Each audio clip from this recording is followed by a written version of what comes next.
Paul Pogba is.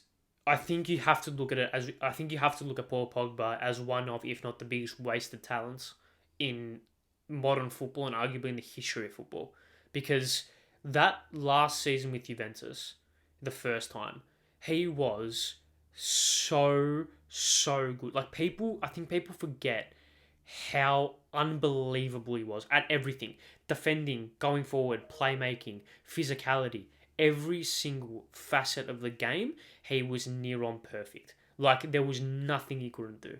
Like he was so good, and to see United put such an emphasis on him being the guy, I just think it was the wrong move for him, considering the turmoil that was going on at the club at the time. The coach wasn't right for him.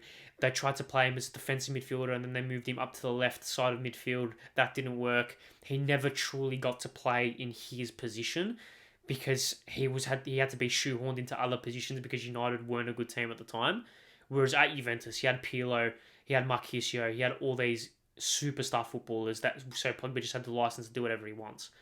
That's how Pogba needed to be played, and he wasn't played like that at United, and his career has never recovered.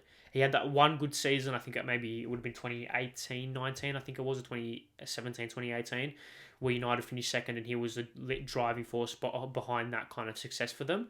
But apart from that, one of the biggest wasted talents in football. I mean, I'd be interested to see your guys' thoughts about what other wasted talents have there been in football, but Pogba has to be up there. Actually, I'm gonna take that to a poll. Actually, I might come back with some kind of results next week. What are the biggest wasted talents in football history? Leave your thoughts in the comments below. I'll probably take it to Twitter and Instagram as well to get you guys' thoughts and opinions. But yeah, I can't Pete, I just can't get over how good he was. Like, I know everyone kind of remembers that goal that he scored for Juventus where, he outside the foot, it swerved, hit the bar and goes in. Like, people remember that goal, but that was just a microcosm of a footballer that was in a zone that not a lot of other footballers have been in. Like, he was exceptional. Because of how lanky he still is. Because of how lanky he is, but also he's got this unbelievable kind of core strength. Like, it's really hard to knock him off the ball, but he's got such long legs that he can basically just grab the ball with his legs, scoop it into his feet, and then just dribble away and explode away because he's so explosive. He's got the perfect build for a footballer. Strong, powerful, really good core strength, but not bulky where you gas out and you can get tired and you can be knocked off balance a little bit. He's just really solid. He's solidly built, which I think has helped him a lot. So, yeah, one of the biggest wasted talents in football. It's really sad to see the regression in his career, going back to Juventus. Yeah, really, it's really sad because technically as well. I mean, I've spoken about his physical attributes as well. Technically, I mean, fucking Jesus Christ, some of the best playmaking highlights you'll ever see. So good. From deep, in attack, crosses into the box, through balls over the top, through balls on the ground, was just so good. So good. So it's a big shame as to how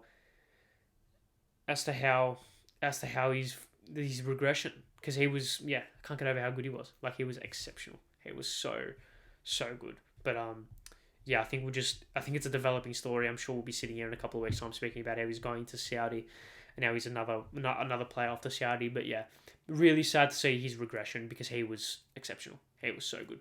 But yeah, it's one of those things, isn't it? Where it's football can't. There's for every success story, for every Messi, for every Ronaldo, their success stories in their own right, but for every success story like a Jamie Vardy who surpassed expectations, there's a Paul Pogba or an Alexander Pato, these type of players who had all the hype and all the expectations in the world and were really good at some stages, but fell hard.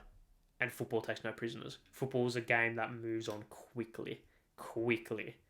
A year is a long time in football. Because it can change. So much can change in a year. I mean, yeah. So I think he is a big microcosm of that. and a big kind of cog in that whole footballing machine of just how quickly it can change and how it takes no prisoners. It's a really interesting talking point, really fascinating, and I'm sure he's going to tell a lot when he retires. He's going to be on a lot of podcasts. He's going to tell a lot in a lot of interviews. And I think he's going to have a very interesting story because obviously we all know that his family drama, personally, he has a lot of drama going on in his life. So definitely going to be an interesting development. But yeah, Pogba, massive shame.